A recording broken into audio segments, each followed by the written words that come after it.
Good morning बच्चों इस समय जो हमारा चैप्टर चल रहा है वो चैप्टर चल रहा है dual nature of radiation and matter और ये मेरा इसका चौथा वीडियो है। बच्चों आज के वीडियो में मैं आपको बताने वाला हूं मैटर वेव्स के बारे में जो कि दुनिया के सामने लेके आए थे डी ब्रॉगली साहब। तो बच्चों बेसिकली आज मैं आपको बताऊंगा de Broglie hypothesis about matter waves. ठीक है बच्चों, और ये बहुत ही सिंपल और इजी टॉपिक है और इसका यूज बच्चों आगे एटम के कंसेप्ट में भी आप पढ़ेंगे।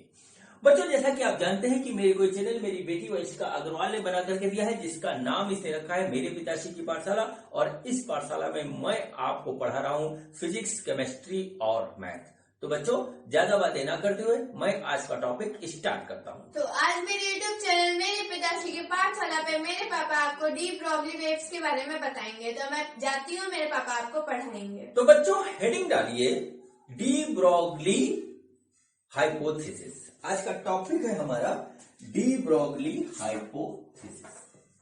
De Broglie hypothesis. ठीक है बच्चों, इनका नाम जो है एक्चुअली में प्रोनाउंस किया जाता है वो किया जाता है डी ब्रॉय, लेकिन मैंने बचपन से इसको जब स्टूडेंट था तब से पढ़ा तो डी ब्रॉगली पढ़ा, तो वो मेरी जबान पे रट गया है, तो डी ब्रॉय मेरे से कहा नहीं जाता। ठीक है, ये इनका ओरिजिनल प्रोनाउंसिएशन है, लिखा ऐसे जाता है। आपको जो अच्छा लगे वो आप कहिए। तो बच्चों ये जो है कहानी है, एक स्टोरी है और बहुत ही लॉजिकल स्टोरी है जो इन्होंने ऑब्जर्व करी जब ये कर रहे थे अपनी पीएचडी। ठीक है, और ये इन्होंने जो बात कही उसको ये प्रूव नहीं कर सकते थे, लेकिन कोई इनकी बात को काट भी नहीं पा रहा था, इसलिए इनके जो हाइपोथेसिस को जो है बोल्ड हाइपोथेसिस कहा गया। ठीक है, तो देखिए कहां से बात स्टार्ट हुई वहां से बताता हूं मैं आपको। तो देखिए क्या हुआ, इन 1924 ठीक है फ्रेंच फिजिसिस्ट, ठीक है फिजिसिस्ट, ठीक है Louis Victor de Broglie, Louis Victor de Broglie, ठीक है, presents a bold hypothesis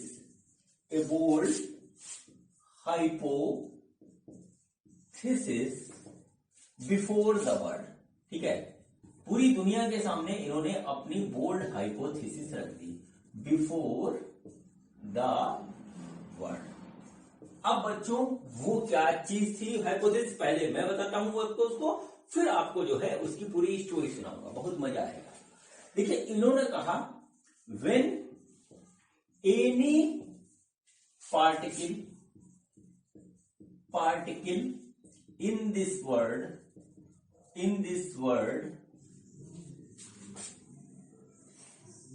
are in motion, या कहें is in motion, any particle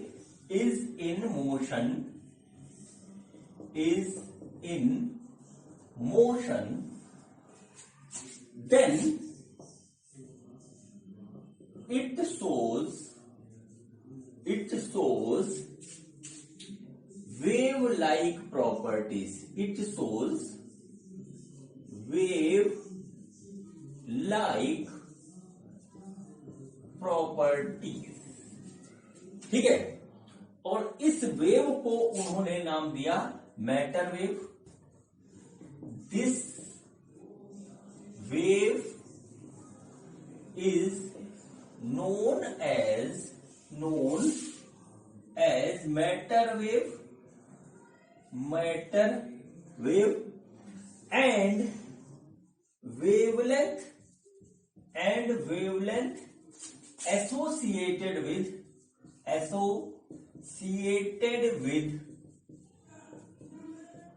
this wave is known as de Broglie wavelength, de Broglie wavelength। ये बच्चों उनका hypothesis था। और bold इसलिए था क्योंकि इन्होंने जो है वर्ल्ड के सामने इसको रख दिया, जिनके अंडर में ये पीएचडी कर रहे थे उनके सामने रख दिया कि सर ये मेरा एक नया कंसेप्ट है, इसको देखिए। ठीक है, तो इनके जो सर थे जिनके साथ ये पीएचडी कर रहे थे, जिनके अंडर में जो है उन्होंने पूछा जो बात तुम ये कह रहे हो क्या इसको प्रूव कर सकते हो?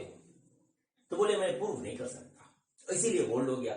मतलब आप कह भी रहे हो एक बात को और बड़े कॉन्फिडेंट के साथ कह रहे हो, फिर उसके बाद इसको कह रहे हो मैं प्रूफ भी नहीं कर सकता, और कह रहे हो ये भी उन्होंने कहा कि अगर मैं गलत कह रहा हूं तो मेरी बात को गलत प्रूफ करके दिखाओ। इसलिए बच्चों ये वर्ड यहां पे यूज हुआ बोल्ड। ठीक है, उनके जो टीचर थे जिनके अंडर में पीएचडी कर रहे थे उन्होंने भी पूरी बात देखी और वो भी इनकी बात को नहीं काट पाए। ठीक है, ये भी इनकी बात को नहीं काट पाए। और बच्चों क्या हुआ, फिर ये मैटर पूरा का पूरा चला गया जो ग्रेट साइंटिस्ट उस टाइम में थे जो थे अल्बर्ट आइंस्टीन के सामने। ठीक है, उन्होंने इनकी बात को पूरा सुना और कहा बेटा, क्योंकि छोटे थे वो, कि इसको तुम जो है लॉजिक दे करके मेरे को समझाओ फिर मैं देखता हूं। ठीक है, तो उन्होंने कहा कि आपने जो बात बताई है फोटो इलेक्ट्रिक इफेक्ट के बारे में, उसी से मेरे दिमाग में ये बात आई, जब मैंने इसको पढ़ा उसको एनालिसिस किया।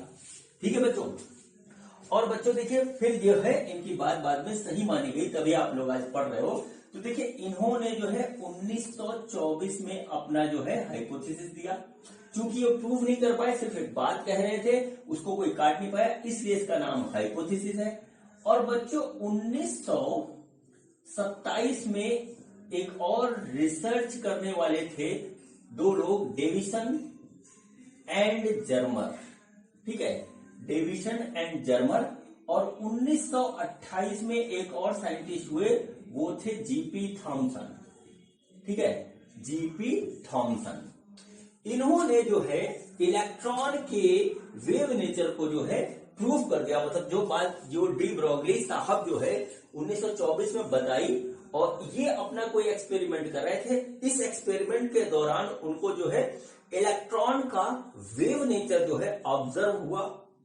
ठीक है, इसमें इंटरफेरेंस शो किया इलेक्ट्रॉन ने और इसमें शो किया डिफ्रैक्शन इलेक्ट्रॉन ने। और बच्चों जब इन लोगों ने जो है डिफ्रैक्शन और इंटरफेरेंस जो है शो कर दिया, फिर इनकी बात को मिल गया दम।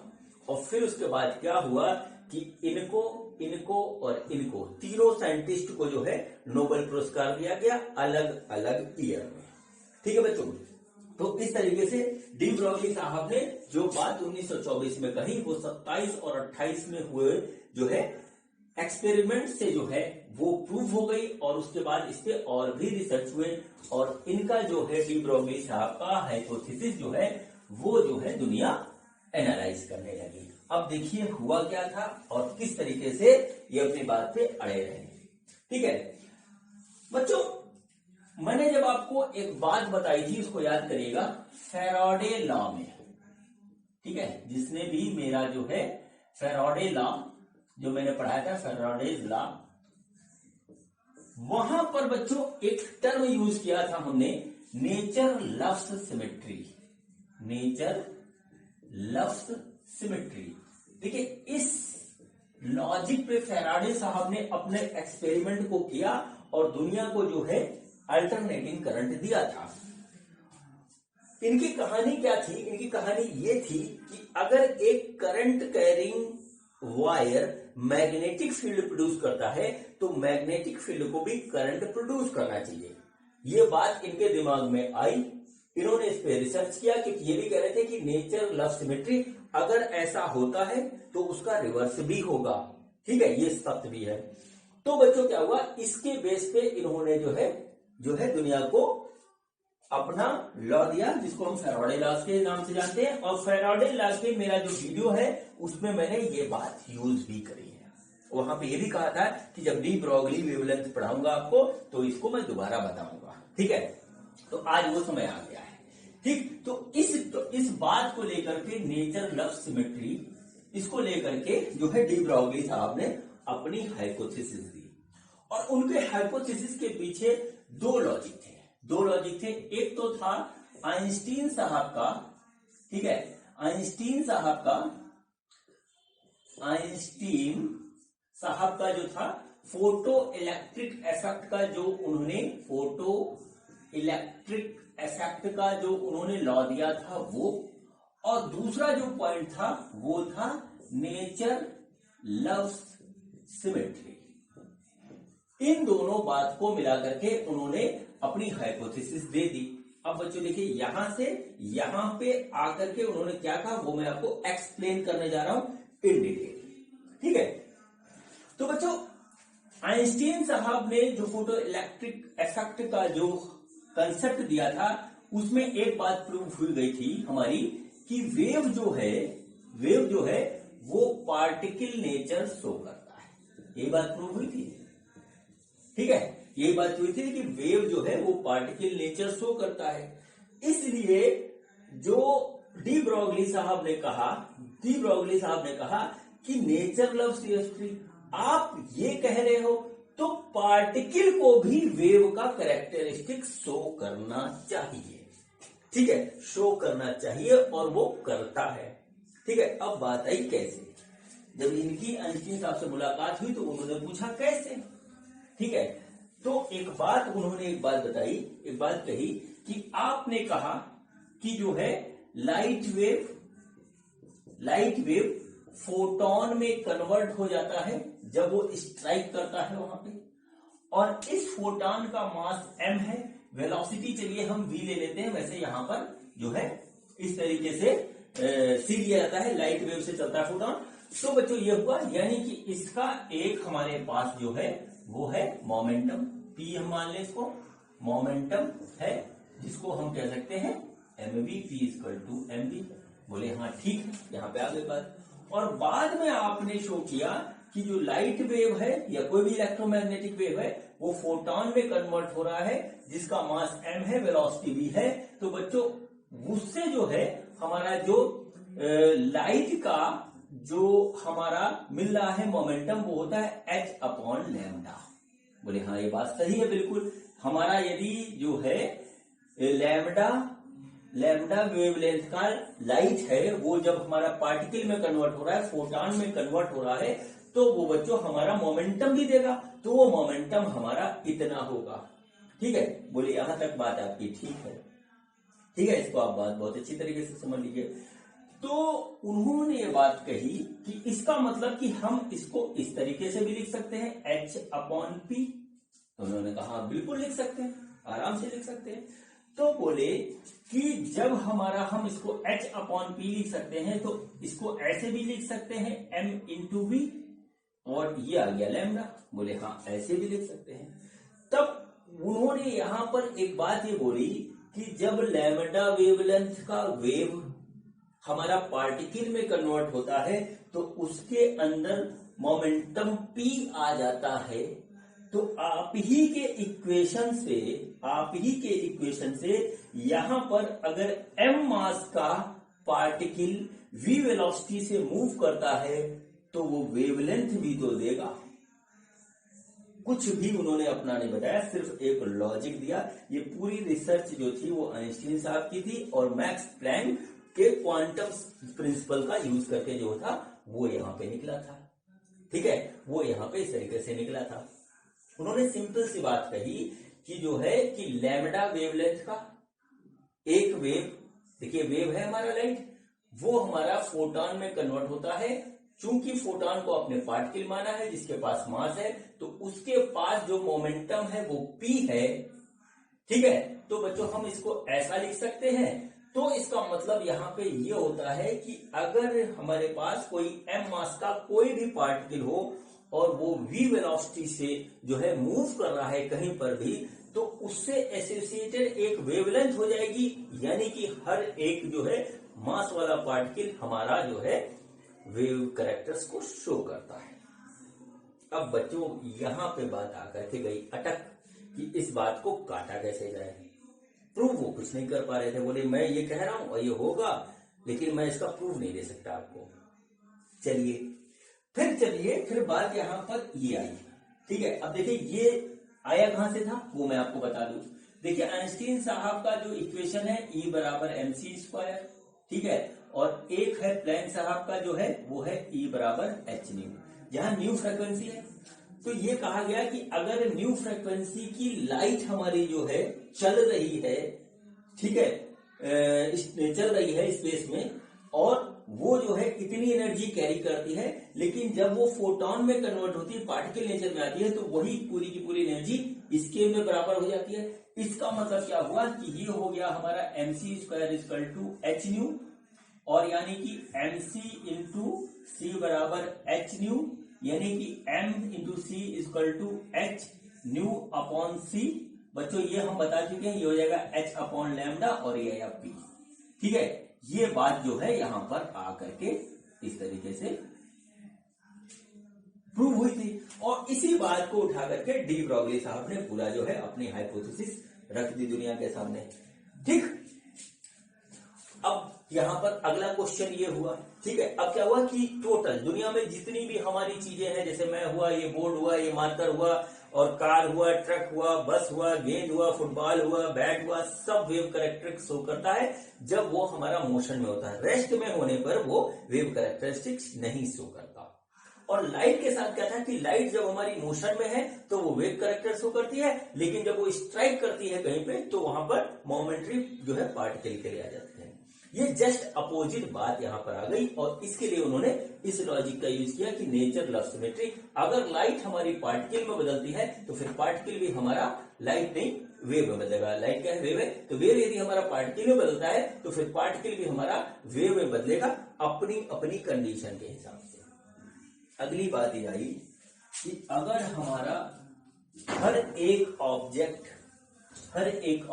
अब जो अगली बात जो उनसे कही गई, क्योंकि इस बात को कोई काट नहीं पाया और प्रूफ भी कोई नहीं कर पाया, तो कहानी यहां पे ये आई कि अब यदि हर एक ऑब्जेक्ट हमारा वेव कैरेक्टरिस्टिक शो करता है तो वो वेव की वेवलेंथ क्या होगी और वो हमको दिखता क्या, उसकी फ्रीक्वेंसी क्या होगी, तमाम बातें यहाँ पे आ गई, ठीक। तो ये वेव हमको दिखाई क्यों नहीं देती, क्यों नहीं फील होती है? जितना भी मैटर है वो वेव के फॉर्म में हमको फील क्यों नहीं होता है, ये क्वेश्चन यहाँ पे राइज किया गया। तो बच्चों उसका लॉजिक जो उन्होंने दिया वो सुनिए क्या हुआ।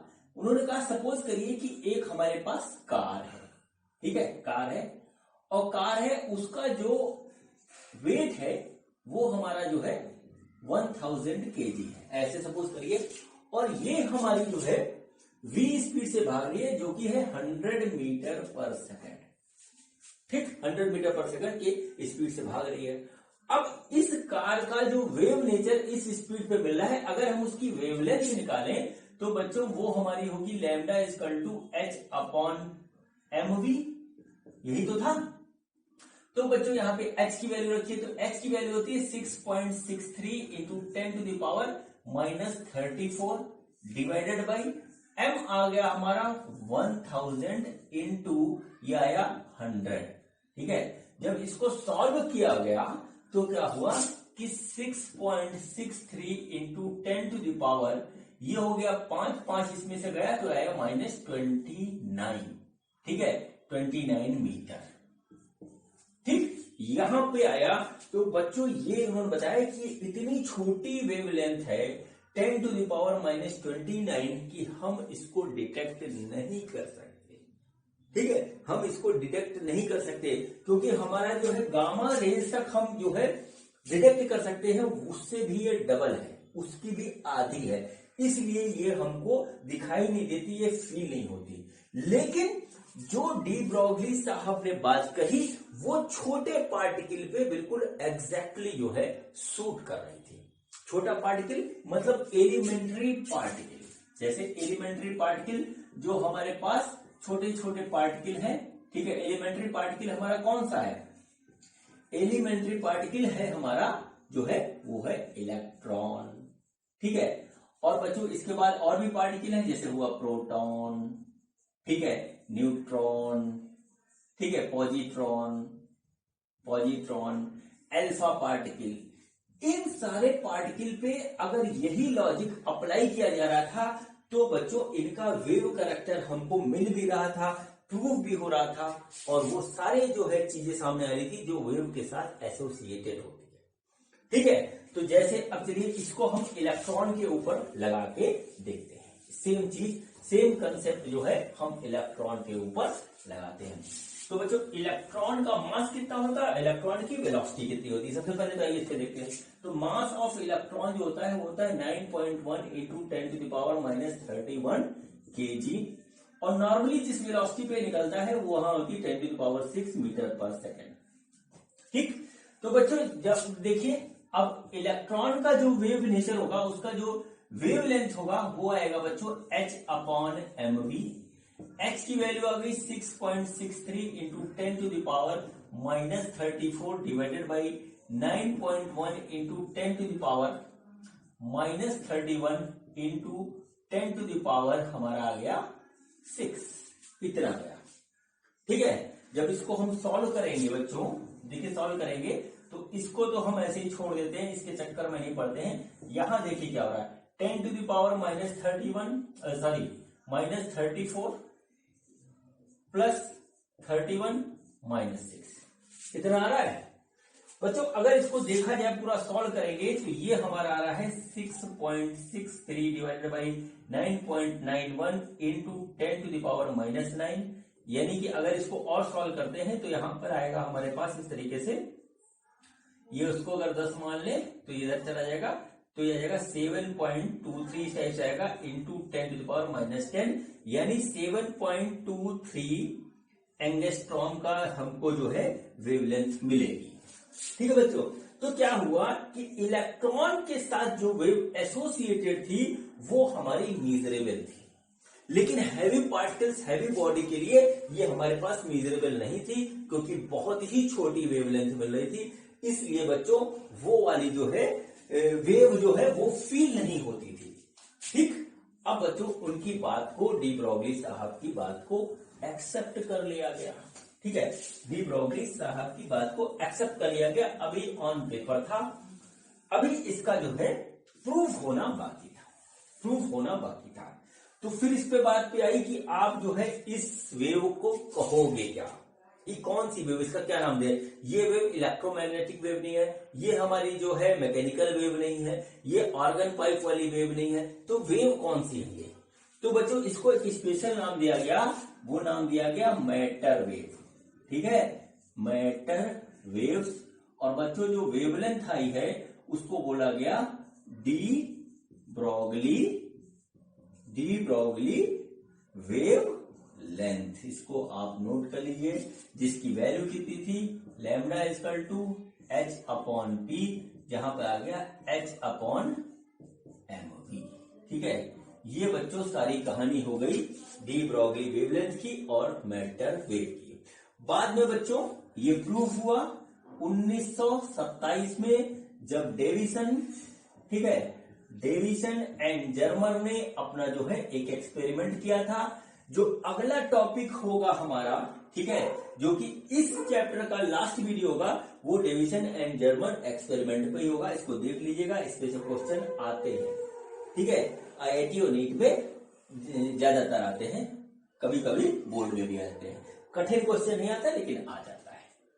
ठीक, तो बच्चों यहां पे हमको जो है यहां पर मिला, पहली कहानी हमारी मिली, और वो बच्चों हमारी मिली डी ब्रॉगली वेवलेंथ की, डी ब्रॉगली वेव लेंथ की।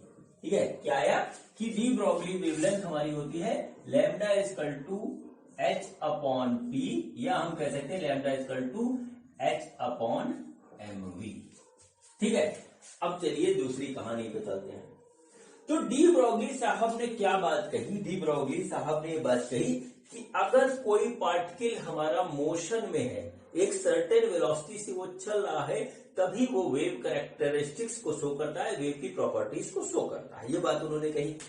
तो बच्चों अब बात थोड़ी सी आगे बढ़ी। बात क्या आगे बढ़ी, पी यानी कि मोमेंटम होता है, वो होता है mv, नोट कर लीजिए।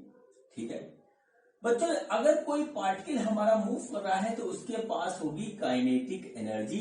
चलिए हम इसको कुछ इस तरीके से लिखते हैं, k बड़ा और E यहाँ पे छोटा। ठीक है, ये हो गए बच्चों काइनेटिक एनर्जी। ठीक, तो अब बच्चों थोड़ा इसके साथ हम ऑपरेशन करते हैं। हमने क्या किया, mv² इक्वल टू 2ke ऐसे हो गया। फिर बच्चों क्या किया गया, दोनों तरफ m से मल्टीप्लाई किया गया, इधर भी और इधर भी, तो ये कुछ ऐसा दिखने लगा। ठीक है बच्चों, क्या हो गया, ये हो गया m square v square equal to 2m kinetic energy. फिर बच्चों हो गया m, ये हो गया हमारा mv इक्वल टू आ गया 2m के ई और इसके ऊपर अंडर रूट, और बच्चों ये आ गया हमारा p इक्वल टू 2m के ई। ये बच्चों हमको क्या हुआ कि मोमेंटम जो है काइनेटिक एनर्जी के टर्म में हमको ऐसे मिलने लगा। ठीक है, ये देखिए मोमेंटम ऐसे मिलने लगा। अब बच्चों यहाँ पर हम जो है इस डी ब्रोगली वेवलेंथ के इक्वेशन में p की जगह या mv की जगह ये लिख देते हैं, तो lambda equal to h upon 2m और काइनेटिक एनर्जी। बच्चों ये भी एक फार्मूला होता है डी ब्रोगली वेवलेंथ का, जब हमारा जो है मास और वेलोसिटी ना देकर के डायरेक्ट हमको जो है काइनेटिक एनर्जी ऑफ पार्टिकल दिया होता है, तब हम इसको यूज कर सकते हैं। ठीक है बच्चों, अब चलिए आते हैं दूसरी कहानी पे, जब बच्चों हम इसको अप्लाई करते हैं किसी चार्ज पार्टिकल के लिए। ठीक है, अब तो ये बात प्रूव हो गई, सबने मान भी ली कि हमारा जितना भी पार्टिकल है वो वेव कैरेक्टरिस्टिक शो करता है, उसकी एक वेवलेंथ होती है। तो बच्चों अब हम वेवलेंथ अलग अलग कंडीशन में निकालते हैं। तो बच्चों यहां पे आया वेवलेंथ एसोसिएटेड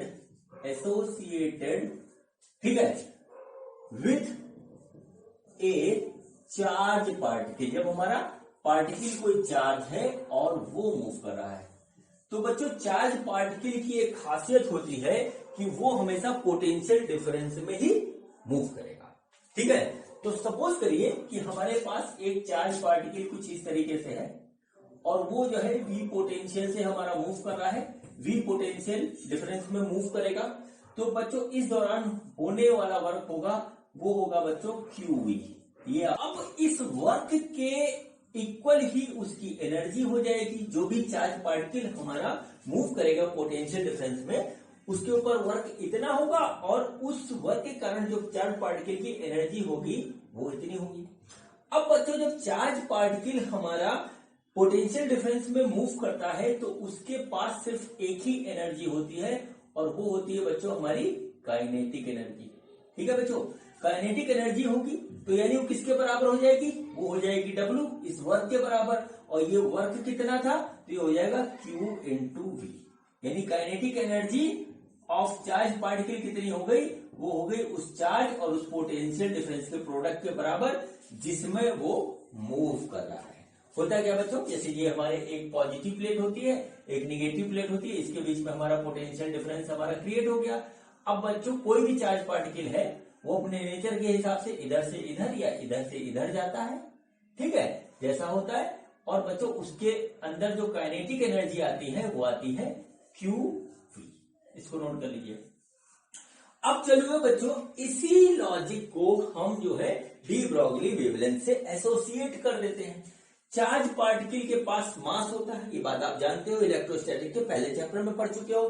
तो बच्चों क्या हुआ कि ये जो है काइनेटिक एनर्जी जो यहाँ आई है वो हम इसमें यहाँ पर रख देते हैं। तो बच्चों देखिए क्या हुआ, जब एक चार्ज पार्टिकल, यहाँ लिख लीजिए चार्ज पार्टिकल, यहाँ पे ऐसे लिख लीजिए, बल्कि ऐसे लिखिए कि de Broglie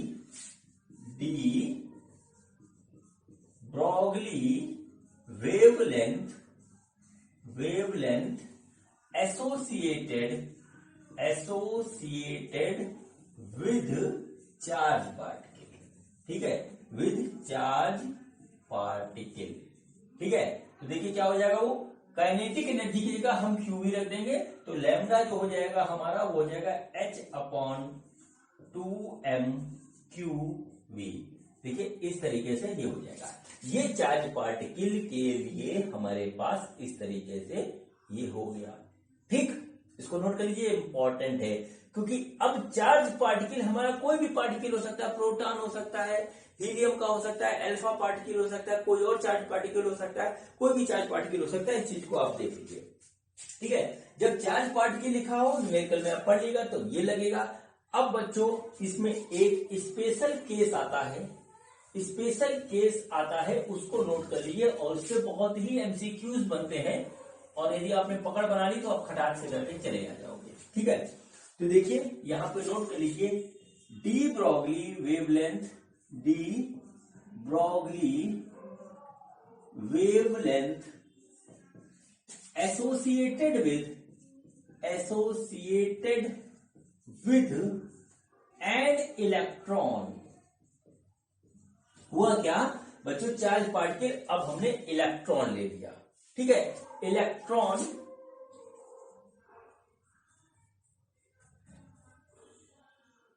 moving in potential difference of V volt. ठीक है बच्चों, देखिए होगा क्या कि हम अब इसमें यहां पे हमने क्या किया, चार्ज पार्टिकल के लिए डी ब्रॉगली की वेवलेंथ निकाली। अब हम चार्ज पार्टिकल का स्पेशल केस लेते हैं, इलेक्ट्रॉन। इलेक्ट्रॉन के ऊपर बच्चों चार्ज होता है हमारा 1.6 इंटू 10⁻⁹ कूलम। ठीक है, इस तरीके से होता है। बच्चों देखिए क्या होता है कि जब हमारा इलेक्ट्रॉन एक पोटेंशियल डिफरेंस में मूव करता है तो कुछ इस तरीके की सिचुएशन होती है, इधर नेगेटिव प्लेट होता है, इधर पॉजिटिव होता है, बीच में इलेक्ट्रॉन हमारा ऐसे जाता है, यहाँ पर हमारा V पोटेंशियल डिफरेंस होता है, ऐसे इलेक्ट्रॉन मूव करेगा। ठीक है बच्चों, तो अब देखिए अगर इस सिचुएशन में हमारा इलेक्ट्रॉन मूव करता है तो उसकी वेवलेंथ कितनी होगी वो मैं आपको दिखा रहा हूं। तो बच्चों ये वाला फॉर्मूला लिखते हैं जो कि चार्ज पार्टिकल के लिए है, लैम्डा इक्वल टू h/2m⁴V।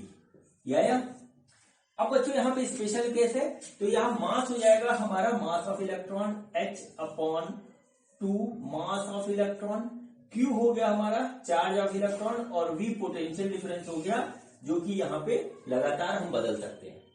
अब बच्चों यहाँ पर हम सबकी वैल्यू रखेंगे, तो वैल्यू रखने पे क्या क्या रखेंगे, h होता है 6.63 into 10⁻⁻34 divided by 2 into mass of electron है 9.1 into 10⁻31 kg, charge of electron है 1.6 इंटू 10⁻19 कूलम, और V को हम ऐसे रहने देते हैं, इसके ऊपर अंडर रूट आप ऐसे लगा दीजिए। ठीक है, अब देखिए क्या होता है, इसको जब हम सॉल्व करते हैं तो जो चीज हमारे पास आती है वो कुछ इस तरीके से आती है, 150/V और उसके ऊपर अंडर रूट, इतना हमारा होगा wavelength associated with an electron, जब वो हमारा जो है V पोटेंशियल डिफरेंस में मूव कर रहा है। ठीक है, और सबसे अच्छी बात है कि आता है एंगस्ट्रॉम में, इसको याद रखिएगा, एंगस्ट्रॉम में आता है। और बच्चों इसको एक और तरीके से लिखा जाता है जो किताबों में लिखा हुआ है, वो होता है 2.23 या 24 ऐसे लिख लीजिए, divided by under root V angstrom. ठीक है बच्चों, तो ये हमारा जो है एक और जो है डी ब्रॉगली वेवलेंथ की इक्वेशन आ गई, जो कि एसोसिएटेड है स्पेशली इलेक्ट्रॉन से, जब वो हमारा जो है V पोटेंशियल डिफरेंस में मूव कर रहा है। तो यहां पर बच्चों इस तरीके से लिख लीजिए, फॉर इलेक्ट्रॉन।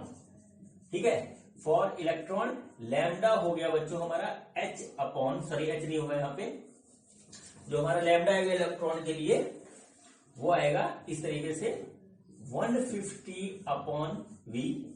ये भी ध्यान रखिएगा, इसमें कैलकुलेशन कम हो जाती है, या 12.24/√V, और ये होगा हमारा एंगस्ट्रॉम में।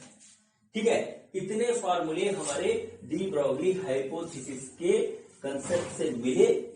ठीक है, जो हमें दे रहे हैं डी ब्रॉगली वेवलेंथ। अब बच्चों इसमें एक और कंसेप्ट बचा हुआ है छोटा सा, फिर उसके बाद जो है हम जो है न्यूमेरिकल इसके करेंगे। ठीक बच्चों, अब देखिए क्या होगा, यहाँ पे जो अगला पॉइंट आता है डी ब्रॉगली वेवलेंथ से, वो आता है हमारा D Broglie wavelength associated with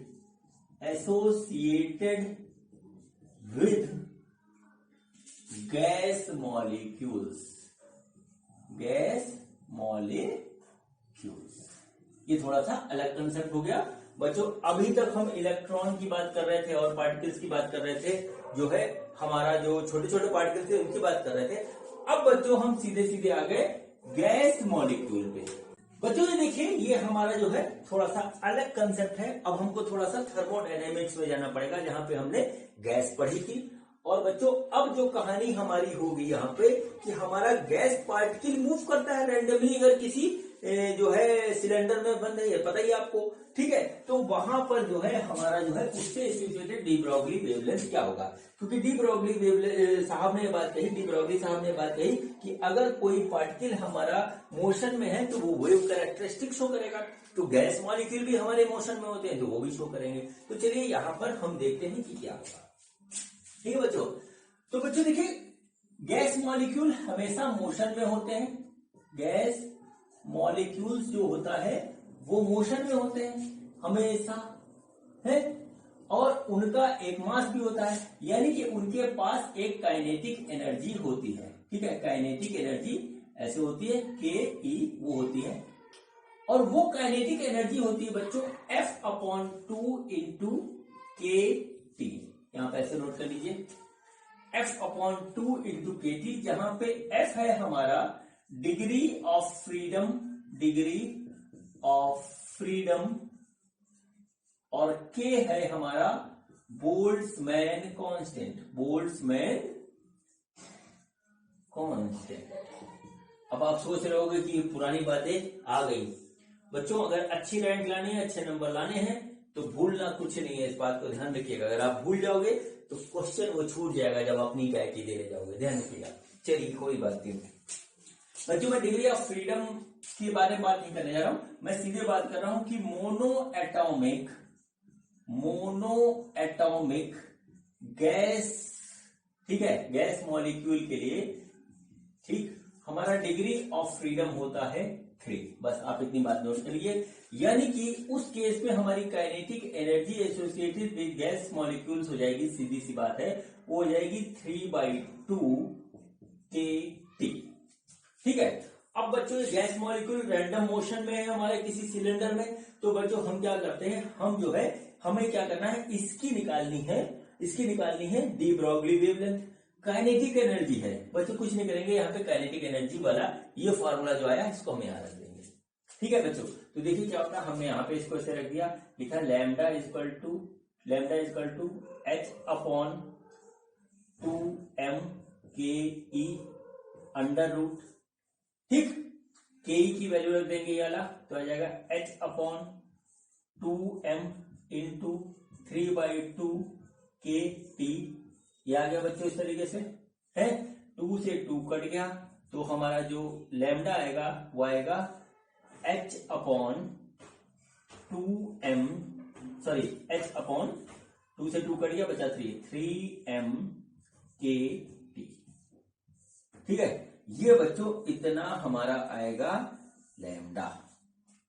ठीक है, इतना हमारा लैम्डा आएगा, जहां पे टी हमारा एब्सोल्यूट टेम्परेचर है। ठीक है, टी को नोट कर लीजिए, टी हमारा क्या है, एब्सोल्यूट टेम्परेचर, ये केल्विन में हम लिखते हैं। ठीक, ये हमारा हो गया। अब बच्चों जरा हम इस फार्मूले को, इसको पूरा नोट कर लीजिए, आप समझ रहे होंगे बात को, इस फार्मूले को आप पूरा नोट कर लीजिए। ठीक है, इस फार्मूले को पूरा नोट कर लीजिए। ऊपर यहां मैं फिर से लिखता हूं, इसमें एक छोटी सी बात बतानी है, और फिर बच्चों आगे चल के हम इसके करते हैं न्यूमेरिकल। ठीक, इसके न्यूमेरिकल करते हैं। तो बच्चों जो आई हमारी D Broglie wavelength associated with gas molecule, वो आई H/3m के टी का अंडर। ठीक, जहां पर देखिए, यहां पर जो है m क्या है, मास ऑफ गैस मॉलिक्यूल। ठीक है, गैस मॉलिक्यूल का हमारा मास है जो कि बहुत कम होगा, और बच्चों के क्या है, वो है बोल्ट्जमैन कांस्टेंट। वो क्या है, बोल्ट्जमैन कांस्टेंट।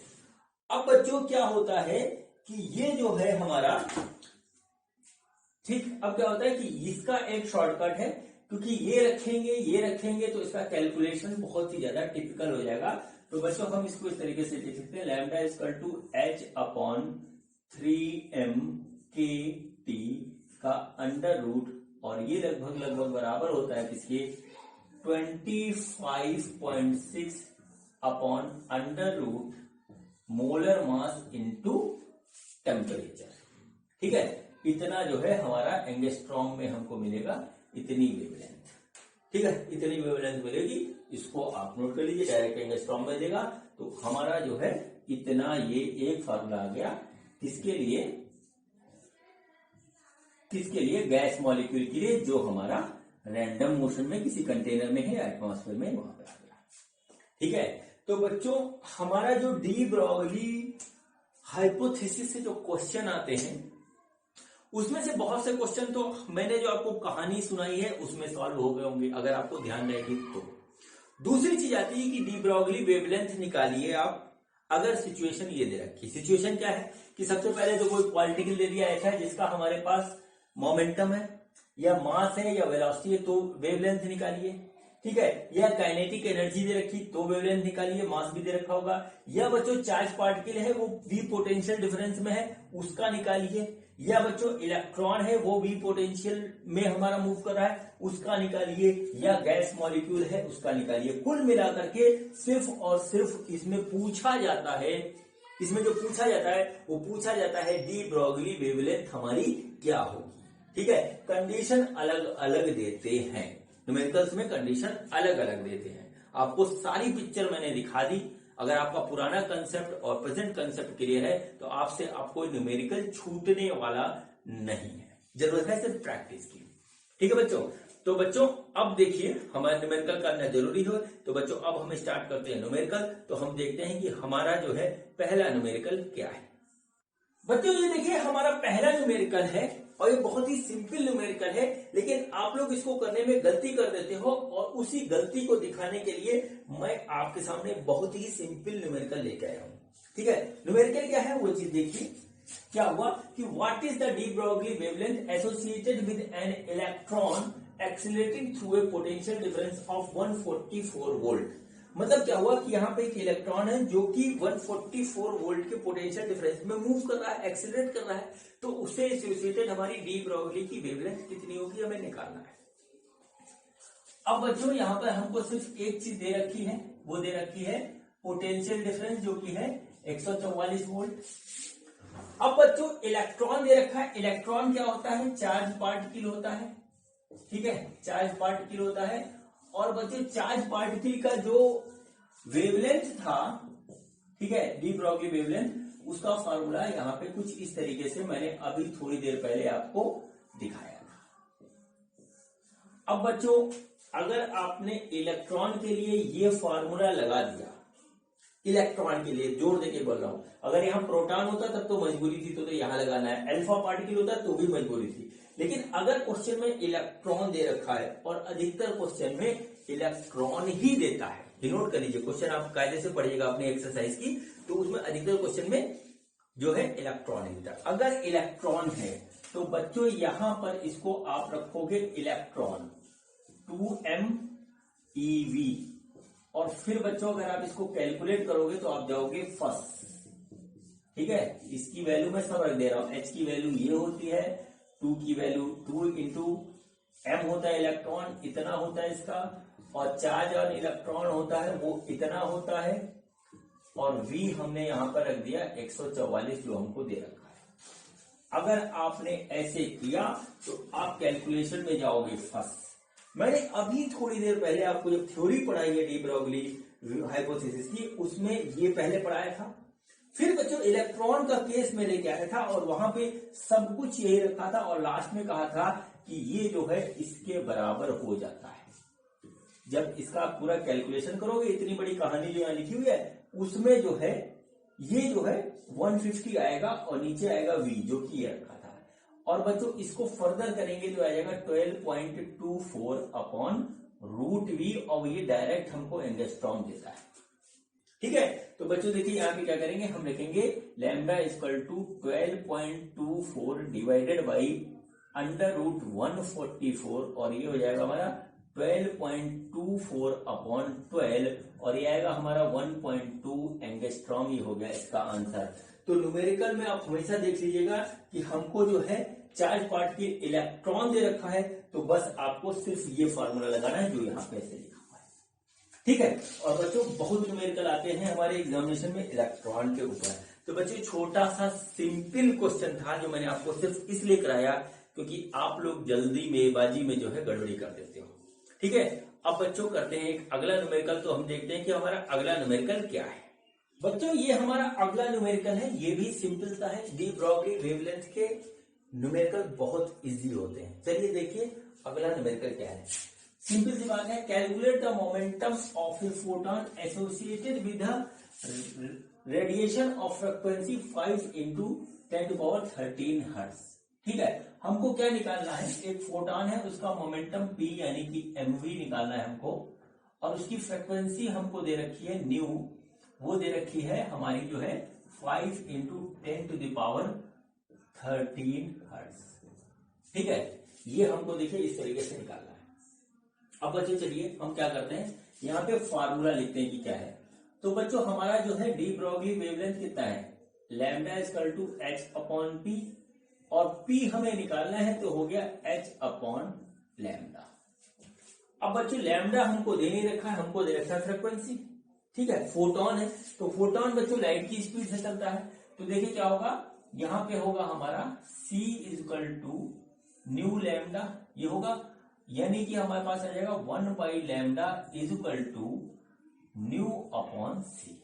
ये आ गया, इसको हम यहाँ रख देते हैं तो आ जाएगा h इंटू न्यू अपॉन सी, ऐसे हो गया। अब बच्चों इसकी वैल्यू रखनी है तो h की वैल्यू 6.63 इंटू 10⁻34 इंटू न्यू है हमारा 5 इंटू इधर का 10⁻13 हर्ट्ज, और डिवाइडेड बाई सी होता है स्पीड ऑफ लाइट, वो बच्चों हमारे पास इतना होता है। ये हमारा आ गया मोमेंटम। इसको जब बच्चों कैलकुलेट करेंगे तो कैलकुलेट करने पे आएगा 1.1 इंटू 10⁻28, ठीक है, केजी मीटर पर सेकंड। ठीक है, ये सिंपल सा इसका आंसर है।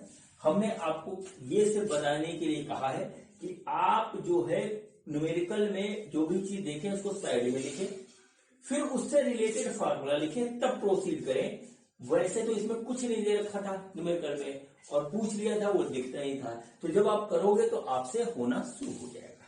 ठीक है बच्चों, अब चलिए बच्चों थोड़े से क्वेश्चन का स्टैंडर्ड बढ़ाते हुए अब हम करते हैं अगला क्वेश्चन। तो देखते हैं कि हमारा अगला न्यूमेरिकल क्या है। बच्चों ये देखिए हमारा अगला न्यूमेरिकल है, और ये न्यूमेरिकल है थोड़ा सा ट्रिकी, इजी है। ठीक है, देखते हैं न्यूमेरिकल क्या है और फिर देखेंगे होगा कैसे। ठीक बच्चों देखिए ये न्यूमेरिकल है, a particle is moving 3 times as fast as electron, the ratio of de Broglie wavelength of particle to electron is this, calculate the mass of the particle. ये न्यूमेरिकल है। क्या कहा गया इसमें कि हमारे पास एक पार्टिकल है, सपोज कर लीजिए वो p है, और इलेक्ट्रॉन है, ये मूव कर रहा है। ठीक है बच्चों, जब ये मूव कर रहा है तो बच्चों इसके साथ एसोसिएटेड क्या होगा, इसके साथ एसोसिएटेड एक होगा डी ब्रॉगली वेवलेंथ, और वो हमने सपोज किया लैम्डा p है, इसके साथ है वो लैम्डा e है। इस तरीके से हो गया बच्चों। ठीक, ये हमारे पास हो गया। बच्चों इसकी एक वेलोसिटी होगी, मूव कर रहा है तो, और इसकी भी वेलोसिटी होगी, ये भी p होगी, ये e होगी। बच्चों इसका एक मास होगा, हमने मान लिया mp है, और ये है मास ऑफ इलेक्ट्रॉन। हमको कैलकुलेट ये करना है कि ये क्या चीज है, हमको दे क्या रखा है वो देखते हैं। तो बच्चों जो यहाँ पे दे रखा है वो ये दे रखा है कि velocity of particle equal to 3 times of velocity of electron. दूसरी चीज हमको दे रखी है यहाँ पे कि रेशियो ऑफ लैम्डा p बटे lambda e equal to 1.813 into 10⁻⁻4, ये दे रखा है। मास ऑफ इलेक्ट्रॉन हमको पता है, चलिए वो भी लिख लेते हैं इस तरीके से, इतना केजी, और मास ऑफ पार्टिकल हमको निकालना है। ये बच्चों हमारा न्यूमेरिकल है। ठीक है बच्चों, अब देखिए होगा कैसे। जितनी चीजें दे रखी वो हमने सबसे पहले यहाँ पे कर लिया नोट। अब क्या है यहाँ पर देखिए क्या है कि सबसे पहले हम लिखते हैं डी ब्रॉगली वेवलेंथ का इक्वेशन। तो वो बच्चों पार्टिकल के लिए हमने लिखा है यहाँ पे, ठीक है, पार्टिकल के लिखा तो आएगा हमारा h upon mass of particle into velocity of particle, और इलेक्ट्रॉन के लिए लिखेंगे बच्चों तो आ जाएगा हमारा h अपॉन, ठीक है, h upon mass of electron, velocity of electron. हमको क्या दे रखा है, लैम्डा पी बटे लैम्डा ई, तो हम इसको यहाँ पे निकाल देंगे। तो बच्चों लैम्डा पी अपॉन लैम्डा ई जब हम निकालेंगे तो बच्चों आ जाएगा ये हमारा एम ई बटे वी बटे एम पी बटे देखिए इस तरीके से। हमको क्या करना है, एम पी निकालना है। तो बच्चों हम एम पी को इधर ले आते हैं। तो हमने क्या किया, M P is equal to lambda E upon lambda P, ठीक है, lambda E upon lambda P, ठीक है। और बच्चों यहां आ जाएगा वीई बटे वीपी इंटू एम ई। ये बच्चों इस तरीके से इतनी कहानी हमारे सामने आ गई। अब बच्चों हमको दे ये रखा है तो हम इसके यहाँ पे इस तरीके से सारी वैल्यूज अब पुट करनी है और कुछ नहीं करना है। ये आ गया 1.813 इंटू 10⁻⁻4 इंटू वीई बटे वीपी हमारा है जो है, यहां से निकालेंगे वीई बटे वीपी, तो आएगा हमारा VE upon VP is equal to 1/3। तो ये हो जाएगा हमारा 1/3 और मास ऑफ इलेक्ट्रॉन है 9.1 इंटू 10⁻31। बच्चों इसको कैलकुलेट करना है और कुछ नहीं है। इसका जो फाइनल कैलकुलेशन आएगा वो आएगा 1.67 इंटू 10⁻27 kg। यही उस पार्टिकल का मास होगा। और बच्चों ये जो मास होता है ये प्रोटॉन का होता है, ठीक है, आपको याद रखना पड़ेगा, आपके काम आएगा। देख लीजिएगा बहुत इजी क्वेश्चन है, थोड़ा सा घुमा के दिया था। अब बच्चों इसके बाद हम करते हैं एक और न्यूमेरिकल, और वो न्यूमेरिकल आज के वीडियो का लास्ट न्यूमेरिकल होगा। तो देखते हैं कि हमारा अगला न्यूमेरिकल क्या है। बच्चों ये देखिए हमारा अगला न्यूमेरिकल है, और ये न्यूमेरिकल हमारा बेस्ड है काइनेटिक एनर्जी के कंसेप्ट पे, जो हमारा जो है रिलेटेड होता है डी ब्रॉगली वेवलेंथ से। ठीक है बच्चों, बच्चों देखिए न्यूमेरिकल क्या है। न्यूमेरिकल ये है, find the kinetic energy of A proton having D Broglie wavelength this much. ठीक है, हमको मास ऑफ प्रोटॉन दे रखा है और जो है प्लैंक कांस्टेंट दे रखा है। ठीक है, अब बच्चों मैंने आपको पढ़ाया था कि जो हमारा डी ब्रॉगली वेवलेंथ होता है उसका काइनेटिक एनर्जी के टर्म में जो फॉर्मूला होता है वो बच्चों ये होता है, क्या होता है, h upon under root 2m/ke।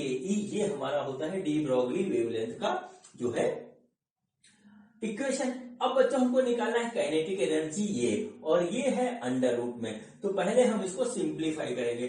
Simplify करने के लिए दोनों तरफ स्क्वायर कर देते हैं। तो देखिए आगे lambda square equal to h square upon 2m/ke, और हमें निकालना है काइनेटिक एनर्जी। तो हमने जो है इस तरीके से यहां पे लिखा kinetic energy is equal to h square, ठीक है, upon 2m into lambda square. अब बच्चों काइनेटिक एनर्जी निकालने के लिए हमको सिर्फ इसकी वैल्यू रखनी है और कुछ नहीं करना है। वैल्यूज हमारे पास सारी है। तो देखिए क्या हुआ, h की वैल्यू है 6.63 इंटू 10⁻⁻34 का स्क्वायर डिवाइडेड बाई 2 इंटू, ठीक है, मास ऑफ प्रोटॉन है 1.67 इंटू 10⁻⁻27। फिर है हमारे पास लैम्डा स्क्वायर, और लैम्डा हमको कितना दे रखा है 16.5 नैनोमीटर। तो बच्चों हम यहाँ पे इस तरीके से लिखेंगे 16.5 इंटू 10⁻⁹ का स्क्वायर। ये बच्चों देखिए इस तरीके से आ गया। बच्चों अब हम इसको सॉल्व करेंगे तो हमारी काइनेटिक एनर्जी आ जाएगी। इसको सॉल्व करने पे जो आता है वो मैं डायरेक्ट लिख दे रहा हूं, वो है 5.04 इंटू 10⁻⁻25 जूल। इतनी एनर्जी काइनेटिक एनर्जी होगी प्रोटॉन की। इसको आप नोट कर लीजिए। बच्चों यहां से ये चैप्टर और अगले 2 चैप्टर ऐसे हैं जिसमें हमारा जो है हमको थोड़ा सा कॉम्प्लिकेटेड जो है कैलकुलेशन मिलेगी, लेकिन हमको उससे डरना नहीं, करना है, क्योंकि एग्जाम में आएगा तो वहां हमको करना ही पड़ेगा। ठीक है बच्चों, तो बच्चों इसी न्यूमेरिकल के साथ आज का ये वीडियो जो कि मेरा था डी ब्रॉगली हाइपोथेसिस पे कंप्लीट होता है। और बच्चों अगला वीडियो जो है वो बड़ा इंपॉर्टेंट है। उसमें बच्चों हम देखेंगे कि डी ब्रॉगली की हाइपोथेसिस किस तरीके से जो है प्रूव करी डेविसन एंड जर्मन के एक्सपेरिमेंट ने। ठीक है बच्चों, तो बच्चों हम मिलते हैं अब अगले वीडियो में, और ये वीडियो देखने के लिए आपका बहुत बहुत धन्यवाद। Thank you.